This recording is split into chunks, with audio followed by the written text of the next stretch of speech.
Taste the Daily.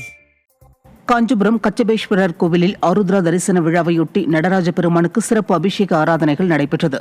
Natarajar, Sivakami அம்பாள் மற்றும் மாணிக்க வாசகருக்கு முதலில் 108 வாசனை மூலிகை திரவியங்களாலும் பின்னர் பழ வகைகளாலும் அபிஷேகம் செய்யப்பட்டது. இதையடுத்து சிறப்பு அலங்காரங்கள் செய்து தீப தூப ஆராதனை காண்பிக்கப்பட்டது. இதில் ஓதுவார்களும் ஏராளமான பக்தர்களும் கலந்து கொண்டு சிவபுராணம் பாடி வழிபாடு செய்தனர்.